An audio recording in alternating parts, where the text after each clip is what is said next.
Welcome, welcome, everyone. Welcome, welcome. I feel like I'm on a delay. Hopefully, I'm not. I can hear a little echo. Okay. How about that? Is that better? For me, that's a little bit better. Is that better for you? Yep, it's better for me.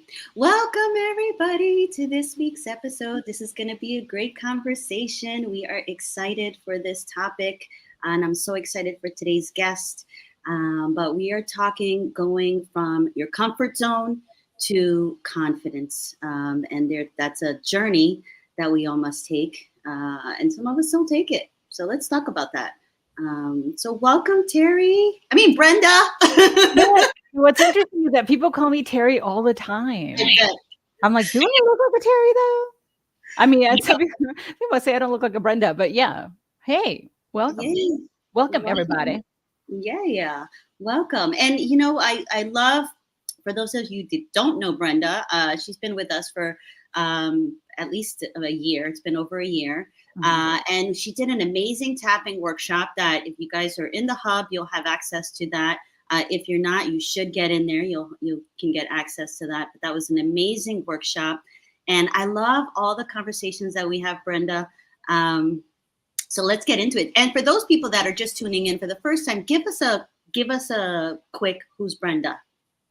Oh, so I'm a mindset and business coach and mentor, and I'm also a neurolinguistic programming master coach trainer. So neurolinguistic programming is NLP, or short for NLP, and it really is just about learning how to communicate, with ourselves and then with the people in our lives, so that we can achieve the things that we want. And so, it's really exciting to be able to be here and share a little bit about that. I mean, everything that in my world, NLP is like the undercurrent for everything that I'm doing, and it's just about learning to utilize it. And so, as we talk about, going from your comfort zone, which is very much an NLP thing, to being in your confidence, I'll be dropping some NLP right there. That's awesome. So let's get into it, because so many people, this is just a topic that's been coming up a lot lately, a lot more often lately anyway. So going from being in your comfort zone is very, very comfortable. And there's a wonderful quote, and I don't know if you're familiar with Terrence McKenna, but he had such a profound quote if I read it, I actually have some videos on it that I read it, because it's such a profound statement. But it's the idea that we stay in our comfort zone thinking that things are going to change. Ultimately, we fear, what we fear is really not as dangerous or scary, or as we put this label on it to be, right? So it's just a wonderful quote. I'll actually put it in the comments here when we're done, so everybody can kind of get an idea of what it sounds so much better when it's it sounds great. And the only thing that so all the 100% of the work that I do is to help my clients get out of their comfort zones. NLP knows them also, it's a gray zone. And so I think it's important to know what that is, really what that is. Yeah. I think that when you think about it, the way that I define it is that in your life, you're going to have ups and you're going to have downs, right? Everybody experiences those ups and those downs, but generally those are not the norm. So you can have really, really high highs and then really, really low lows, but the majority of our experience is going to be somewhere in the middle, and it's going to be consistent, right? So we have already created all of these expectations about what our life is going to look like in that moment to moment experience. In all of this stuff is happening unconsciously. So consciously, you may want something, but unconsciously, we really are conditioned, programmed, learned, generationally, our families, our upbringing, there's a system that's running the show underneath it all. And that keeps us within what people call the comfort zone, or in NLP, we know is a gray zone. And so we're just kind of living this experience that just moves like so, where you can, if you were to really sit and think about it, you can pretty much determine how things are going to work out moving forward based on what you know. Now, the comfort zone isn't really comfortable. I mean, I really want to make that clear, because I had a conversation. I have a conversation with my clients about it all the time. It's like, I'm getting too comfortable. I'm like, but is it really comfortable in there though? Are you really happy and satisfied that you think I don't want to do anything? That's not how it works. We're generally uncomfortable. And what's keeping us there is the fear of that unknown. And what I want to say, that I think, see, like when we open up this, for me, this is always a can of worms because there's so many things, so many ways where all of this shows up. If you were to make it really, really simple, what's keeping us in our comfort zone is going to be fear of the unknown. That's it. Now, what's keeping us in fear of the unknown, that's all the nuanced stuff that as individuals, I'm going to say, for lack of a better word, we have to work on, right? Those are the things that are going to allow us to break through to be able to have those things that we want. So the comfort zone is not comfortable, but it'll keep us there. And when we can have that self-awareness to just simply know that, we're staying in the space of what's known and what's familiar. That familiar doesn't necessarily mean that it's good for us. It just means that it's what we know. And then from here, we create all the biases. From here, we have all the expectations. From here, we have beliefs about ourselves and the world and how we show up in it.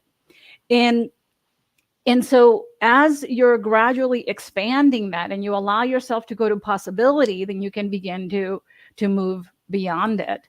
But as we, when you're thinking about moving through it, there's some things that we got to do to be able to navigate our way out, because the comforts. So Milton Erickson talked about how we all create trances of our own thinking. So your thoughts are always leading this experience. And now science is saying more and more that it's really emotion that leads. So if you think about emotion, our nervous system, you think about the limbic system specifically, information from the senses is getting to your limbic system way faster than it gets to the cognitive function in your brain. And so that means that emotion is informing your decisions. And so the entire time you're thinking, you're making logical decisions and you're arriving at logical conclusions, but you're not.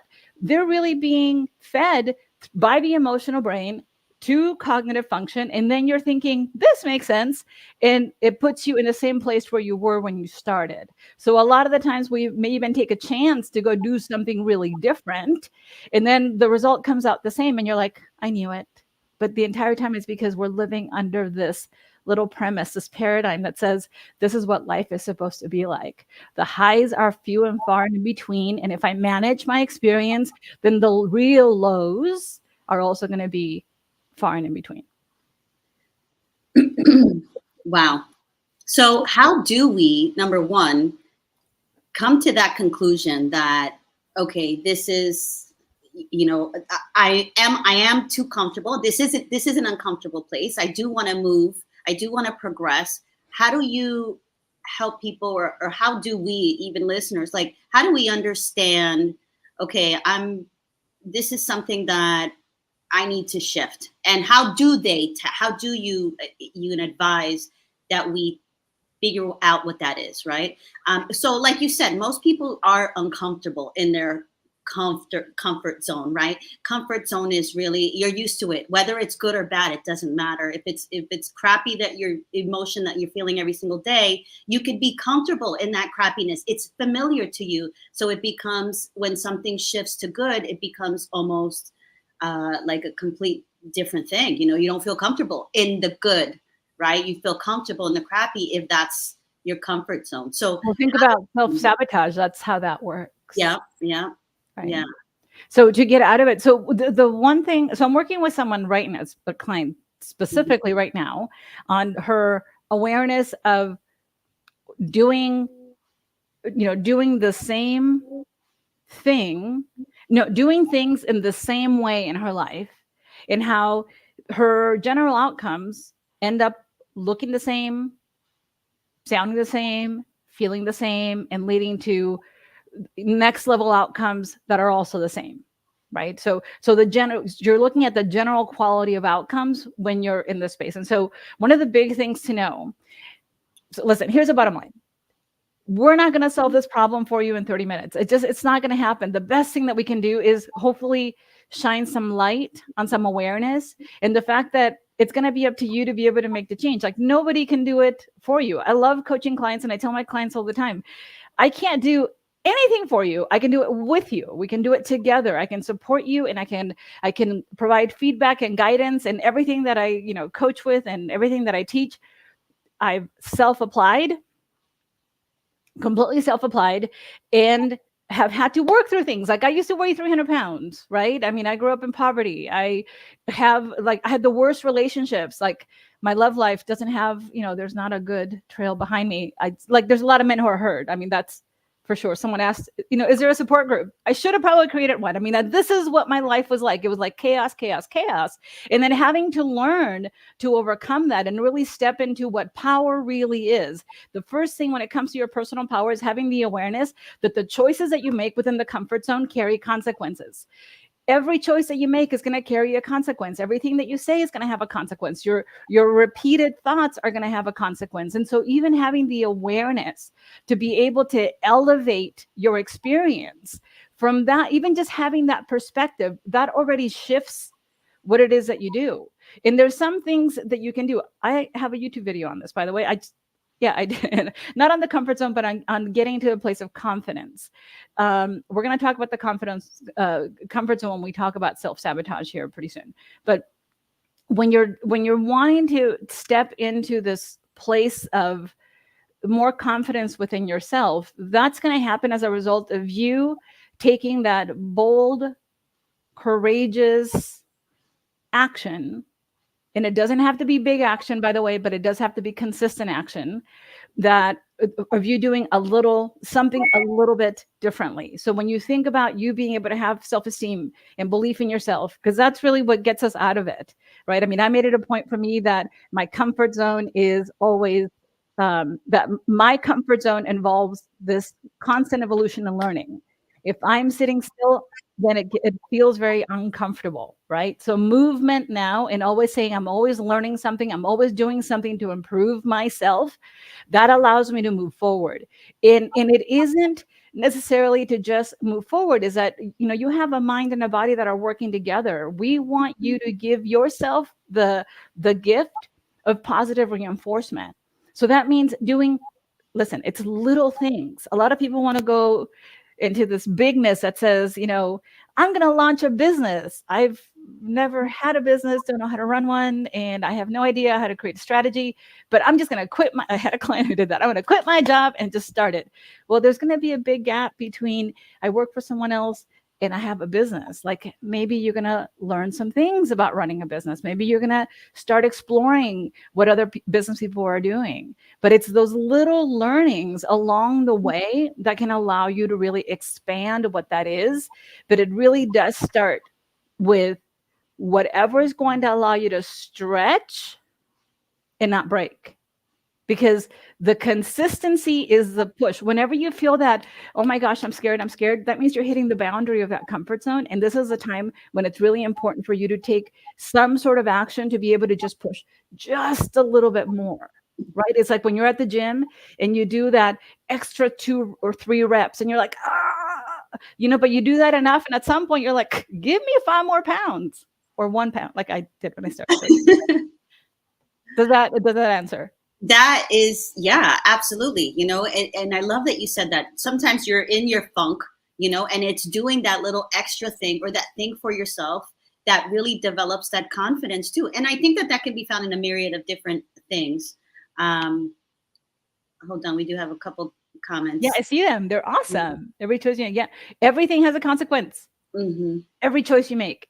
Yeah. So by the way, so when you think about conscious and unconscious choices in NLP, there's something called the empowerment theme, which is, one of the things. Listen, I live all things NLP, so I don't need to repeat that. But here's what it says: is that we are the sum total of our conscious and unconscious choices. And when you can have the awareness that our choices are primarily unconscious, meaning it's the result of think of all the things that you learned from your mother, from your father, from your brothers, from the men in your life, from your kids, from your employers, from your friends. When you think about all of those things, you're not like, your consciousness is not in this little vacuum that says, I get to decide all the things that I think and believe. No, you are being influenced by all of these things going on around you.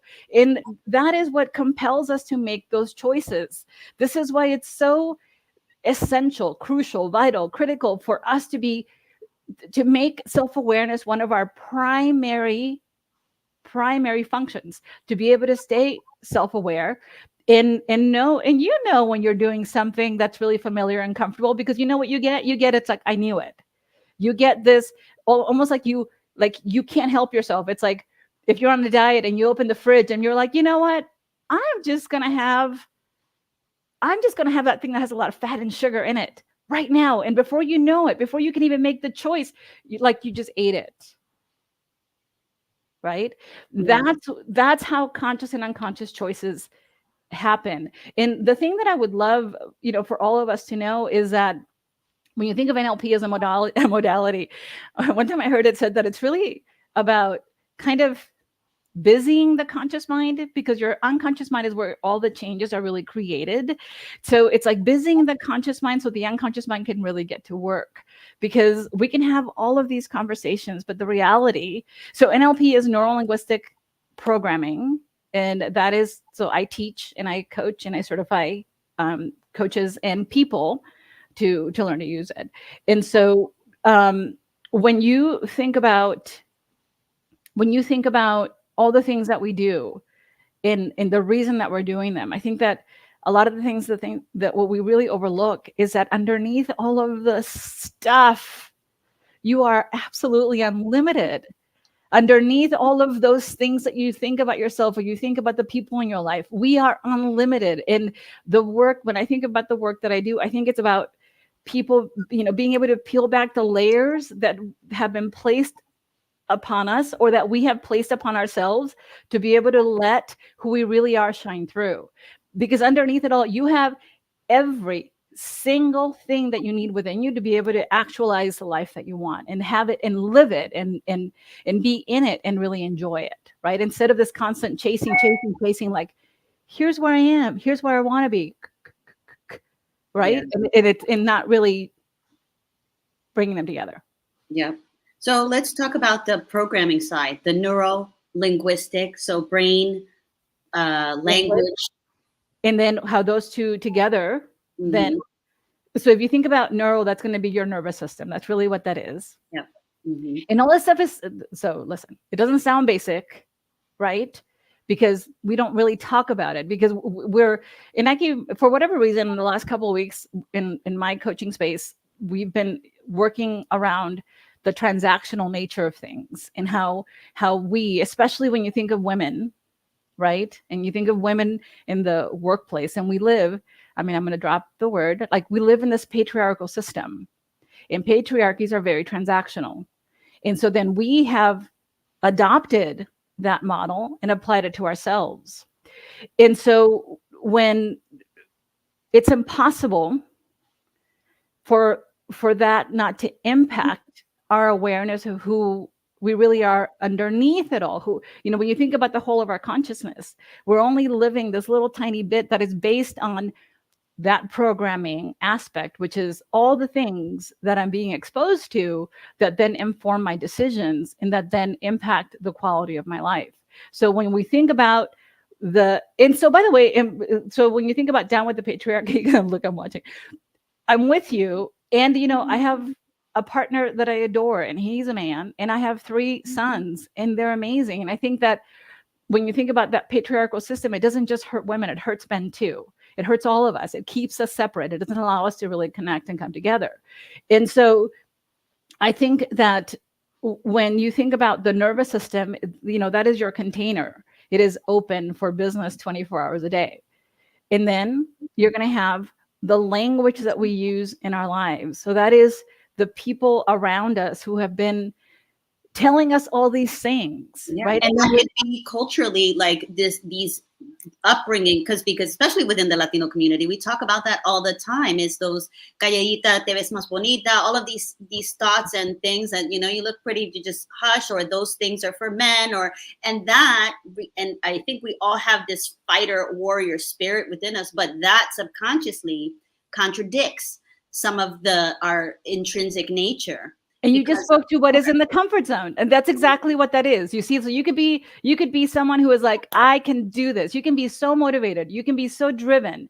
You can be so ready. You can have all the knowledge and the how to implement a strategy, execute, succeed, thrive. And underneath it all, you're going to have that little thing that says, women aren't supposed to do this. And you don't even know why it's happening, and that's what's holding you back, right? And so when I said this is like nuanced stuff, right? This is new. So I can tell you, comfort zone just means you're afraid of getting on with whatever you need to get on, that there's something inside you that is pulling you in the direction of where you're supposed to be, what you're here to do. And then there's a part of you that says, but wait a minute, it doesn't fit the mold. And then it keeps you there. But the things that are preventing you from moving forward, those things are your business. That's the stuff that you got to work on. And even, when I think about, like, when I started my YouTube channel, which was, a journey, when I started that, I thought, well, what is it? For what purpose? For what purpose do I want to do this? And that is, can I just inform? And then whoever wants the information can come and take it. And then you decide what's going to be the next level on that journey for you. But I promise you that if you let your fear guide your decisions, it cannot take you anywhere good.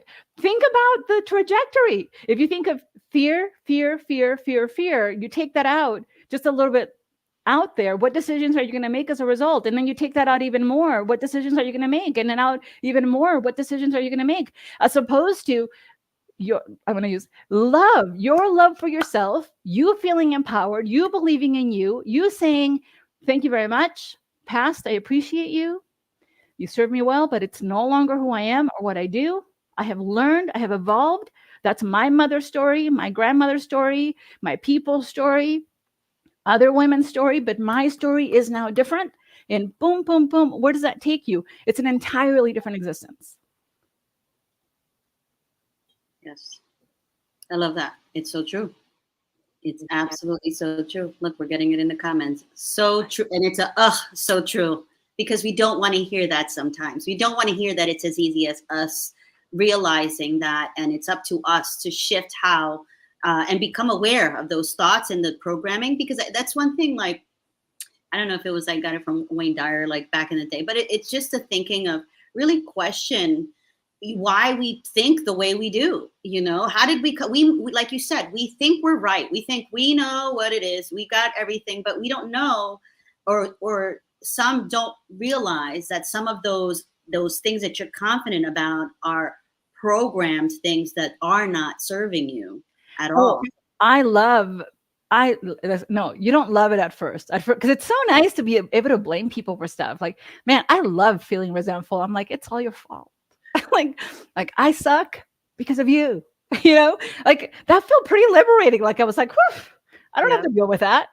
If you could have been a better mother, like I could have been all of this. If you could have been a better husband, I could, but that's not what it is. I mean, when you think about, if we are the sum total of our conscious and unconscious choices, I chose so many things in my life based on what was coming in. And when you think about that programming aspect of it, because the word programming, like, it can trigger some people, but my friends, we are.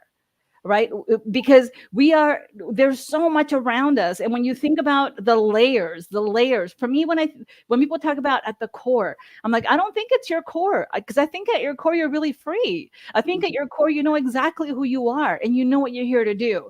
It's not the core that we're working with. It's all the stuff that's been piled on top of it to where you have actually lost the connection with who you really are. And you cannot tap in. Like, you're just trying to meet that demand and meet this demand. And how do I make this person happy so that I can get what I need or what I want? How do I move forward here so that I can achieve that goal? And listen, I love achieving goals. I think it's phenomenal. It's great for you. It's great for you to be able to achieve the things that you want. But when you look at the core of what that is, it's like for what purpose of it all? Is it to elevate you as a human being, or is it to get to the next thing that's going to help you meet your needs? Because two very different things, right? And then the other one organically meets your needs, by the way.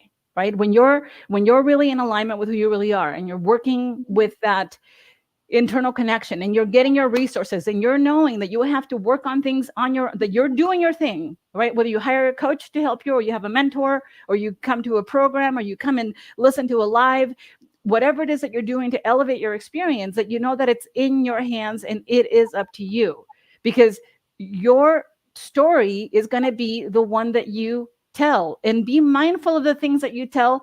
Listen, this is what I tell my clients all the time. Stop complaining to people about your stuff. It's not helping you. It's not helping them, right? Your unconscious mind is open for business. You have the critical faculty. The moment that somebody goes like, what are you saying? It's like your critical faculty is taking a nap, and that person is embedding commands into your unconscious mind. And then you're going to go home and you're going to find yourself having the same freaking problem that that person just complained to you about. And you're like, why? That's so weird. No, it's not weird. You just let it in. So true.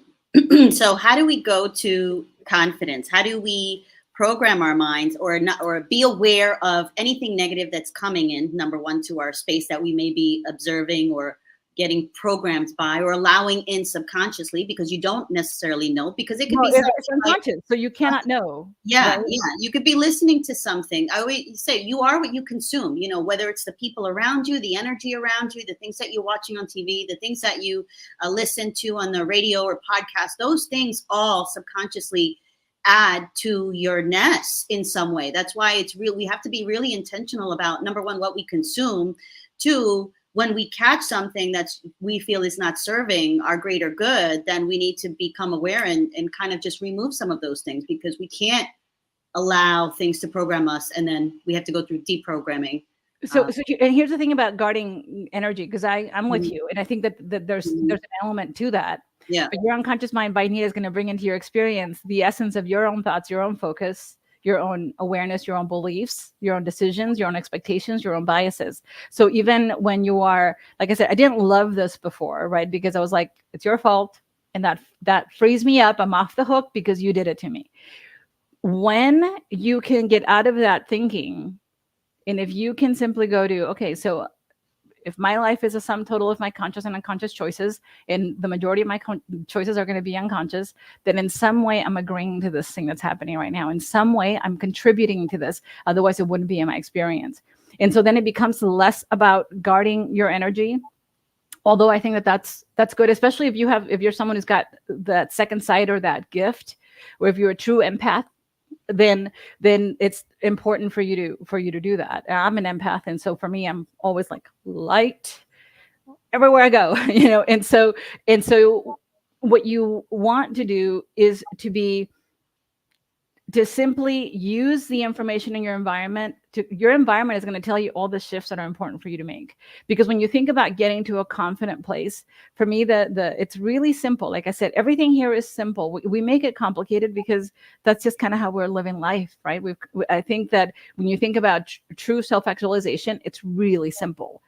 So you use the information in your environment as information about you and your thinking and what you're going through in the moment. And then you just remember, right, that what you do isn't who you are. It's just what you do. So be really mindful of that. What someone else does isn't who they are. It's just what they're doing. They've learned it somewhere. They've done it. It's been done to them. This is what they've conditioned in. And so we separate who we are from the things that we do, and just kind of look at the world through that lens of that behavior and say, well, what could I do differently here that's going to help me feel more empowered, right? So when you think about you making empowered choices, that means that you stay in integrity with yourself. So you don't compromise the things that are the most important to you. That doesn't mean you become overly rigid, right? And this really does lead to confidence. What it does mean is that you look at whatever is in front of you, and you only say yes to things that in your soul and your heart feel right.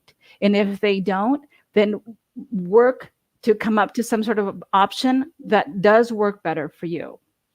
Ultimately, in order for you to have self-esteem and confidence, you have to do esteemable things for you, right? It's got to be things that you feel good about yourself by doing. So it's going to be stop doing the things that are not supporting you in your growth. Yeah. It's not always the good. It's not always like the fluffy stuff. It's There's avoiding. no fluff here. I did listen, fluffy stuff doesn't work anyway. It's not about that. This is about you look at your behavior. There's got to be one thing that you're doing that you know that if you stop doing it, it's going to elevate your experience, right? So you think about that one thing and you pick the one thing and you stop doing that thing and just do it consistently. Make a promise to yourself that you're going to do it and you do it. And then the second thing to do is that you start doing a thing, right? So you stop doing the thing that's not helping you and you make, and it doesn't have to be a big thing. Please start with something small that you can be proud of as you're doing it. And then the second thing is you pick something. You decide how big that's going to be, but you say, I'm going to start doing this one thing. I'm going to stop doing this. I'm going to start doing that, because these two things together are going to support me in honoring my value as a human being. Mm. I love that. I love that. You just do that over and over again. Yep.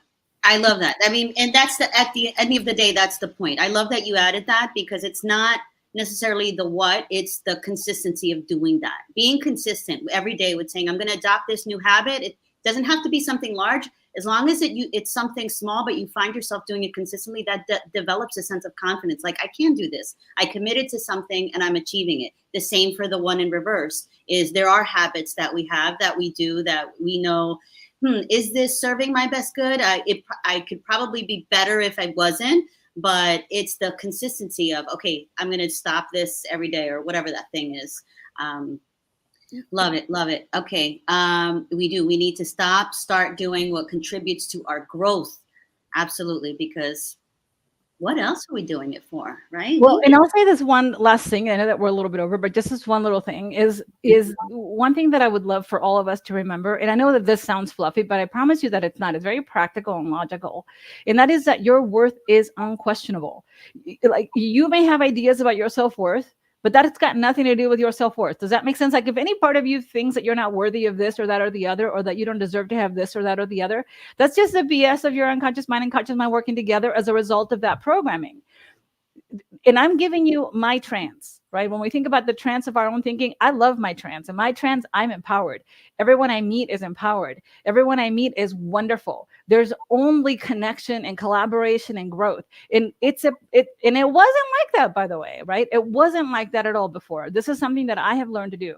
But if you can live in this world, in this mindset that says that I'm worthy, no matter what, I'm worthy because I exist. Nobody has to tell me this. My partner doesn't have to tell me this. My boss doesn't have to tell me this.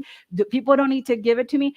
My work is to connect with that worth. And if I can do that, then I'm golden, and that's it. And if you can live from that place, even as an awareness, that's going to help you. You're going to be so shocked at how confident you become, and how the courage and that bravery to step out of that comfort zone just kicks in. Because it really is about lifting, being able to lift yourself out of the model that you're in and going to another one, and settling into it, sometimes slowly, sometimes quickly, but you definitely get there.